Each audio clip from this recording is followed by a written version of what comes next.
We know the grid is undergoing massive change, which creates massive opportunities for local energy. The Energy Changemakers podcast offers rich conversations with industry leaders to help you and your company capture opportunities to build the decentralized grid. I'm your host, Elisa Wood. Welcome to the Energy Changemakers podcast. Hey everyone, Elisa Wood here from Energy Changemakers. You've probably all heard the phrase, if you've seen one microgrid, you've seen one microgrid. Microgrids, for the most part, are highly customized projects, and that makes it hard for the industry to scale. My guest today will explain what his company is doing to solve this problem. Alok Singhania, a senior partner at Gridscape, talks about how to make microgrids into products, not projects. By doing this, he says, we could multiply their numbers many times over and reimagine the electric grid. Enjoy the conversation. Hello, Alok. How are you today? How are you, Elisa? Excellent. I'm so happy to be talking to you. I have followed Gridscape for years, and you have so much interesting work you're doing in the microgrid and DER space that I really appreciate you coming on here and talking to us about this very interesting time in the world of microgrids and DERs and data centers and all the changes that are going on. Well, thank you so much for inviting me. Happy to be here. Let's get started by just sort of introducing our listeners to Gridscape. It's a San Francisco-based company. Tell us a little bit about what you do. So, Gridscape is a microgrid technology developer, and I'll speak a little bit in a minute or so as to what makes us different. So, we are both a technology developer as well as a project developer. So, when we develop projects, we work with entities like cities, counties, college campuses, high schools to develop a solar battery microgrid project, install it, deploy it, and then we provide financing and O&M to it. And as a technology provider, what makes Gridscape unique is that we think microgrids are a product instead of a project. So what does that mean? In a project, you're doing a custom development for a microgrid system every single time you go to a site. So that means you go and figure out what the size would be, then you go buy batteries in the market, you do controller, you do software, you integrate them. That's expensive in our opinion and also leads to quality issues. We have developed a vertically integrated microgrid system, which is like an equipment. It has battery systems in it, inverters, controllers, software, all the other electronics that you need to manage energy at a site, as well as provide microgrid capabilities, which is the backup capability. And we manufacture them. And it ranges from a really tiny system that goes into a fire station to all the way to college campuses that are very large. So that's what makes us different in the marketplace. And that's kind of the holy grail of the microgrid industry. For years, people have been talking about how do we get this technology to a place where it can scale more. So if it's a product, I'm assuming it can scale more than if it's a project that is constantly changing with each customer. That's exactly right. That's the whole point. In fact, if we need to do 100 of these in a year, we can do 100. We can do 500. It all depends on making sure that your customization of the site, there's always going to be a little bit of customization because every site is slightly different, but your customization is limited to 5%, 10% of the work as opposed to 90% of the work. So by manufacturing this, we're able to scale them. And we hope to get over the next year or so, we hope to get to a point where it's really very little extra work that you have to do. It'll be like any other equipment. You buy it and you install it with some installation manuals and you're done. Very nice. So I'm curious, what drew you to the idea of developing or creating a microgrid product in the first place? That's a good question. So my partner, Vipul, started this company about 10, 12 years ago as an EV charging services company. He used to work at ChargePoint. And right from the beginning, he was thinking about, EV charging is just a step. There must be something more to it. As he started to think about it a little bit. He put together a grant for a microgrid with CEC. The California Energy Commission. That's right. They awarded this project to Gridscape as a proof of concept in, I think, 2015, and were first deployed in 2018. Vipul and I have worked together before. We had a company before. So he and I have been talking about this space for quite some time. And as I was finishing up my last company, I was thinking about, doing something in the energy space.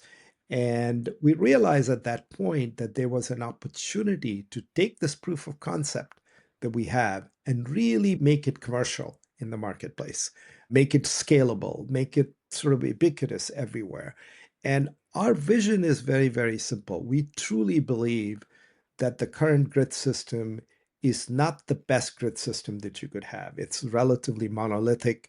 You have power systems, and power goes only one way, which leads to a lot of issues. I mean, it's mostly resiliency issues. It's expensive because you're running power over expensive transmission lines. And as the demand continues to grow, the investment in transmission line is going to become prohibitively expensive. We're already seeing that with PG&E's rates going up tremendously because of investment they're making in upgrading the transmission infrastructure. We believe there is an alternative way to think about a grid. We certainly still need the transmission lines and all of those, but we can better utilize the transmission lines by introducing more distributed energy resources throughout and have really sophisticated software that provides power bidirectionally. That means they can take power from the grid when needed, and they can supply power to the grids that's needed. And I'm using distributed energy resources and microgrid as interchangeable because, in some sense, apart from the backup system, a microgrid system is really an intelligent distributed energy resources. So that's our vision, that by scaling these microgrids or these distributed energy resources, you can reimagine the grid, make it more robust, make it more cost effective. Very interesting.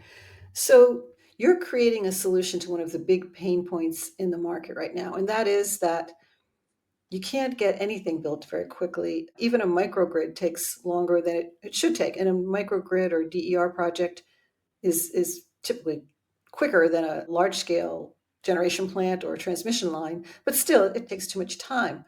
You're out there, you're working on these projects all the time. What are you seeing? What's causing these delays? Well, I can only speak for the microgrid or the distributed energy resources side of it and not the transmission line side of it. But on that side, the biggest challenge is that you have very little understanding in the market what microgrids or distributed energy resources can be done. Most people, when they think of solar, they think, oh, yeah, I'm going to install solar and I'm going to save some money and that's it. Or I'm going to fulfill my sustainability requirements and that's it. But the reality is that a solar project, given in the current environment by itself, is not economically viable. So people don't know what's out there, how a microgrid system or an intelligent distributed energy system can be cost effective. How can you finance it? How can you make it work? So I think a lack of knowledge is really, really the first aspect of it.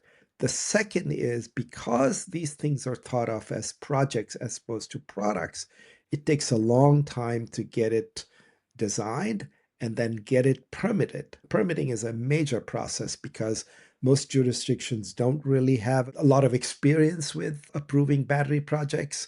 They have a lot of requirements. The requirements keep changing for good reasons. Battery systems can be fire prone, so you want to make sure that they're safe. And we learn more new stuff, so the new requirements come in. When you add all of that, the design process and the permitting process can itself take as much as 6 to 9 months. In some cases, it can take years. And that leads to the delay. Then the construction itself is actually not too bad in most cases. The interconnection agreement, depending on the utility that you're working with, can also take a long time. So our projects, for example, can range from 18 months to 3 years.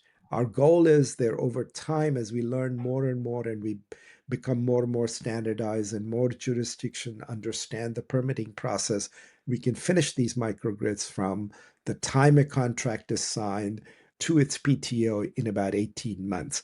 That still doesn't solve the problem of sort of awareness of what these systems can do throughout and how this is helpful both for a particular site as well as for the grid. It's so interesting. I started a publication back in 2014, Microgrid Knowledge, and the drumbeat there was attempting to educate the world about microgrids. And despite all that, you're so right. Most people don't know what microgrid is. Even people who are perhaps in business and thinking about how they're going to procure their energy, they don't necessarily understand what a microgrid is. A lot of people still think it's just solar and storage. It's just funny. I remember hearing once a person who worked in politics saying that about the time that you feel like you have told people the candidate's name just so many times or sent them mailings, so many mailings that they're just completely sick of it. The Yep. truth is, they're maybe just right then beginning to know the candidate's name. And it's kind of what Yep. microgrids are too. Yeah, I agree. I think, Elisa, one of the problem we have is that in the industry, we use too many jargons. We say to Mhm. people, microgrids, oh, it's this definition, that definition. Oh, it's really complex. You won't understand what it does. I don't think we're doing a service by saying that. To me, microgrids or distributed energy systems in any form are essentially a local power plant that runs Mhm. your site. It makes you independent of the utility for 80, 90% of the time. So that means you control your destiny. And it also becomes the backbone for the modern grid. And we should not talk about microgrids or any of these systems as extremely complex. They are complex, but the cars are complex. But when we go buy a car, we don't think about the complexity in getting how the car is built. We just want to know how to drive it. That's Mhm. it.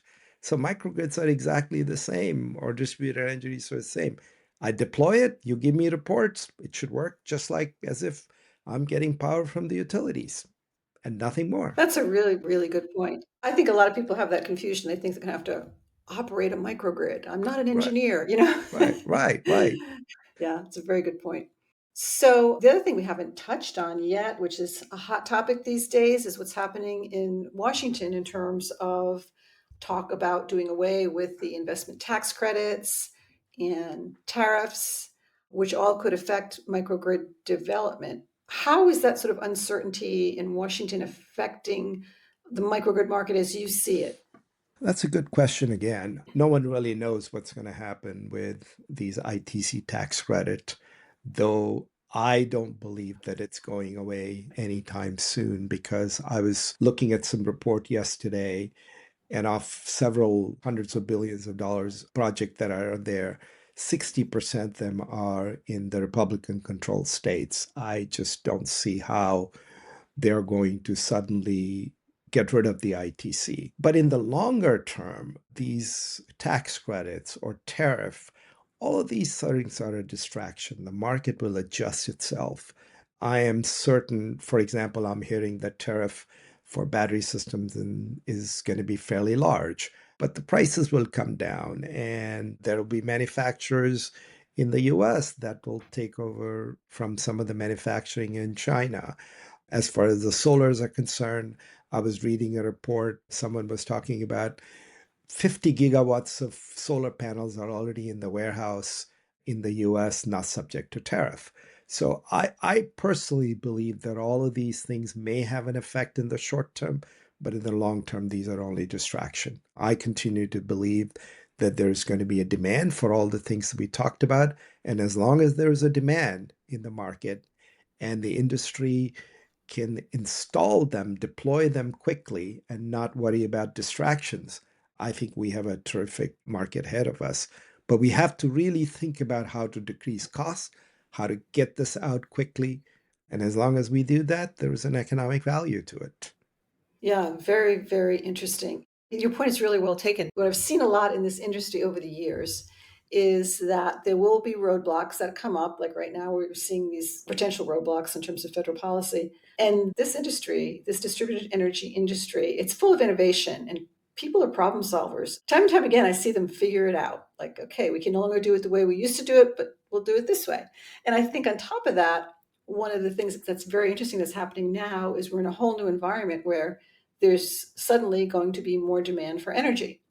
Right. And so now the microgrid value proposition is increased because not only do we want the microgrid to make sure we have resilient energy, reliable energy, and perhaps to do some management of costs and management of sustainability, but we actually really need just to build more energy. So, Yep. so Yep. the demand is there. Yeah, I agree. And I think the other point that I try to make, I come from technology world where the prices eventually match what the market demands. And I am certain that costs will continue to come down as we make it more and more standardized and as more and more work is done at the factory level rather than at the site level, the overall cost of deployment will come down.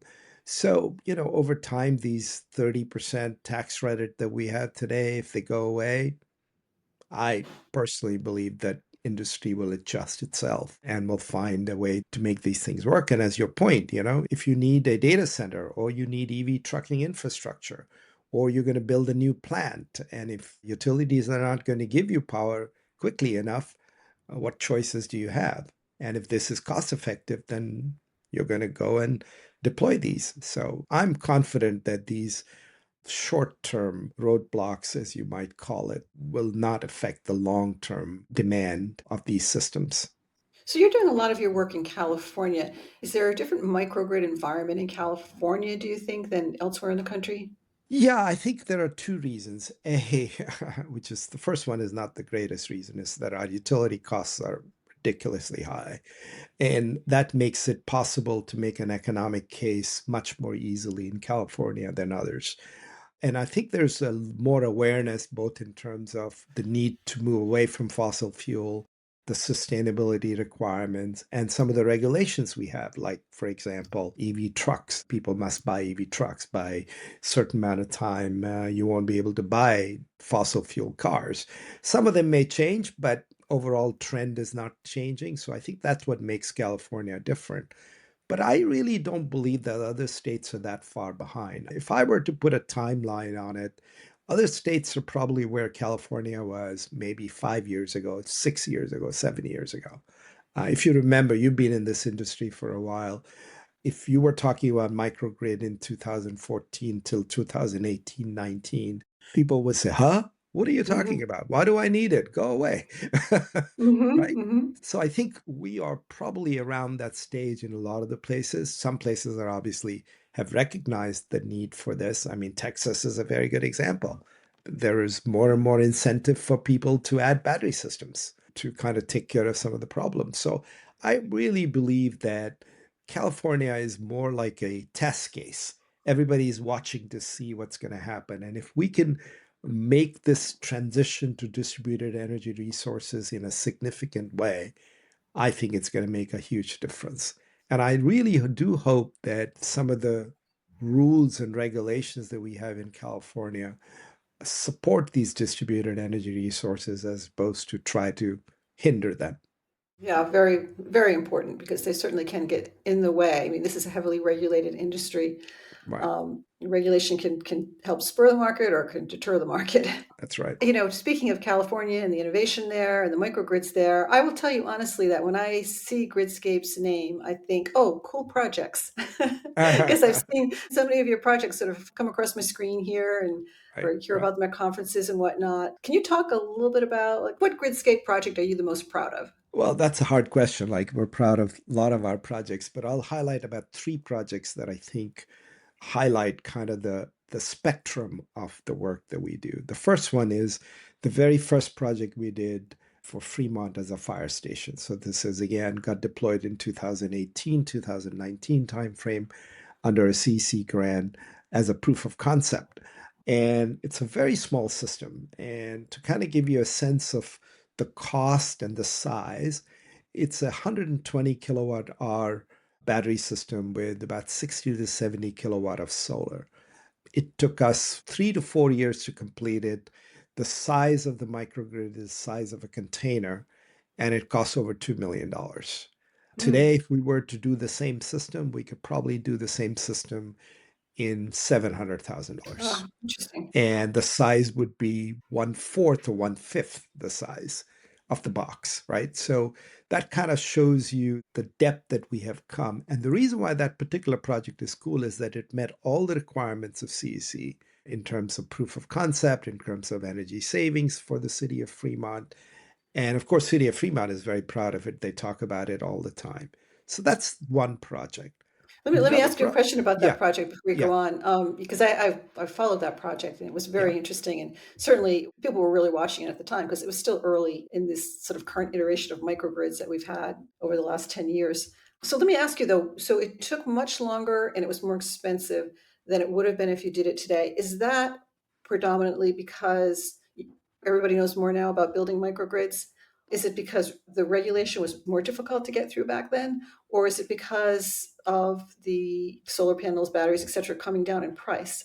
I think it's all three of it, right? So to kind of give you an idea, it took PG&E months to approve the interconnection agreement, even after they came and they sat down and they camped out at our site to kind of look at it and see how will it affect the grid, right? Because again, it was relatively new. People didn't understand how it was going to affect the grid. If you're doing an islanding and you're coming back online, is there a backfeed? Is there not a backfeed? What's the best way to interconnect them? Is it AC disconnect? Is it AC coupled or is it DC coupled?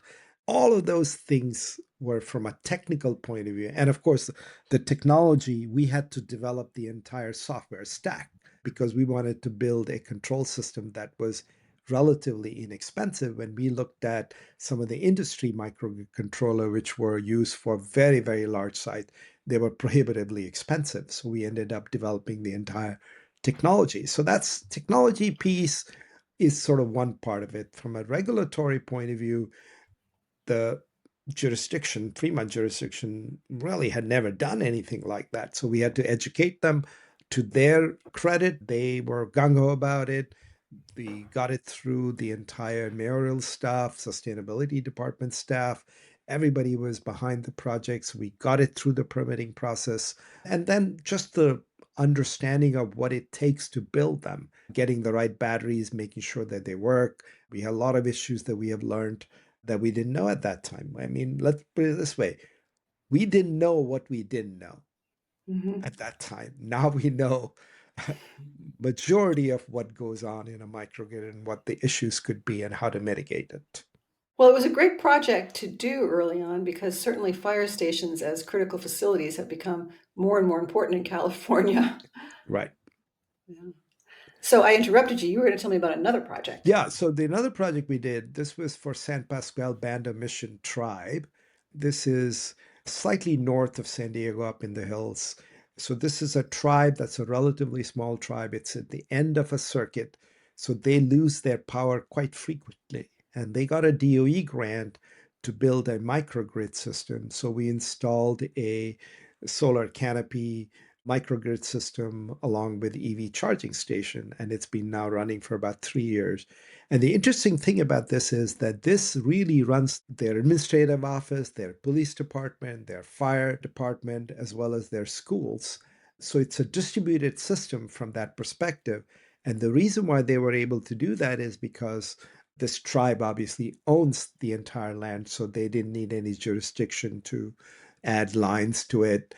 As you know, in California, utilities prevent you from going across the street for buildings, especially if it's owned by different entities. It's a real problem. So we didn't have any of those issues. So the interesting thing about this particular project is this site gets a power cut just about every month or every Mm. 2 months, 3 months. And we're able to run them on these systems. They are completely, they run majority of the times. They take very little power from the grid. They run on that. In fact, a little tidbit on it, we also have in the design a propane gas generator in case the system fails. And we haven't quite installed it yet. And it's been sort of sitting there. And every time we talk to the administrators there and saying, should we install it? They go, there's no rush. We're doing fine. That's great. We're not going to worry about it. So I think we're really proud of it because A, it really kind of explains to you the power of a microgrid. that it doesn't have to be just one site, it could be multiple sites, and it can do both cost savings as well as provide backup power. And last thing about this one is after we install the EV charging, a lot of people who live in the tribe wanted to go and buy EV cars so they could charge them at these. And the next thing we're doing is we're also installing a V2G, vehicle to grid charger, so that you can power a site from a car battery or a truck battery. So very excited about this particular project and what it holds. And I'll talk about one last project that we're doing. We haven't quite finished it. It took us a long time to get the permits, but we're done. It's at a community college where we're installing a microgrid to pair with an existing solar system to provide cost savings and backup power. And it's a relatively complex, again, this college is here, Chabot College has, 20 buildings, 25 buildings. It's spread out. And we had to do a lot of work with the DSA to get it through the permits. And we finally have the permits, and we hope that project will get completed now and will provide basic capabilities of microgrid energy management capabilities. And as they expand, they'll be able to take advantage of these new systems. So, That's interesting. So they already had solar panels right, operating, right. but this is another thing people still, it's amazing that they don't realize it, but that just because you have solar doesn't mean you will have energy when the grid goes down. In fact, you probably will not. Right. So by adding this microgrid, now they will have reliable power if there's a power outage. Yeah, and it's not just reliable power, right? It's also cost savings. Remember, our battery systems that we have with the software that we have, we are able to mitigate any power needs from 3 to 9 p.m., which is the peak time. And we use Mhm. the batteries for it. The battery system, especially for a large system like college campus, it pays itself in few years. And of course, we're putting a large number of EV charging stations so that the staff and the students and the community members can come and charge their cars, which is also an additional revenue for the college system. So I think from an overall perspective, when we think of a microgrid system, solar microgrid system for a college, we should think about what it does. It provides opportunity for their building to become net zero. It saves them cost. It provides an infrastructure which is more modern, allows them to expand, and allows them to have EV charging stations that can be used by various stakeholders. Very good. I just want to jump back to your tribal microgrid for a minute because of a Yeah. thought I had. It occurred to me that another thing it demonstrates is what we could be doing with microgrids much more pervasively if we did not have this, what's known as the over the fence rule that you were speaking of earlier. In most of the country, you can't build a microgrid that crosses a right of way. Yeah. So you have to be on a campus, a college campus, a Right. business campus, or some property that's, I guess you could describe it as owned in a single fashion, not several properties with several owners. That's not the legal definition, but that's kind of the idea of what you think about. Right. If we did not have that, it would be so much easier to build microgrids. We could have so many more microgrids like that tribal microgrid. They can do it because they own the property that all the buildings are on. So it should be held up as an example of that as well. No, no, you're absolutely right. And this is sort of my vision for where the microgrids go. If we didn't have that over the fence rules, we could literally build for every substation, we could build several microgrids that serve the need for that substation. So that means every substation can become somewhat independent. Think of power that it'll have if large percentage of substations are independent of the overall transmission system. Think of the robustness. Think of the cost savings that'll come from that. Think of all the transmission lines you don't have to upgrade because all the loads will eventually be carried within a substation. And so a simple change, and I know there are a lot of people who've been trying to change this regulation, but there are models available in the world which allows for limited use of these infrastructure that's already existing for creating microgrids. For lack of better word, I'll call it community microgrid. But it doesn't have to be for houses. It can be for industrial park. It could be for multiple buildings. It could be for many things where a building may not be economically viable, but when you add all of them, they become exceedingly viable. Very good. Well, this was such an interesting discussion. Really appreciate you being on the Energy Changemakers podcast today. And I so look forward to just continuing to follow Gridscape. Well, thank you so much for inviting me. It was a pleasure and hope we could have more conversation as we do more work. Wonderful. Sounds good. Thank you for joining us today on the Energy Changemakers podcast. I hope today's conversation has inspired you to think differently about the role of distributed energy in our society. If you enjoyed this episode, please subscribe to our podcast on your favorite platform and consider leaving us a review. You can help us shape the dialogue around energy. Go to energychangemakers.com, subscribe to our newsletter, and join our community. Together, we can make a real difference in how quickly we can make our grid local, equitable, and clean.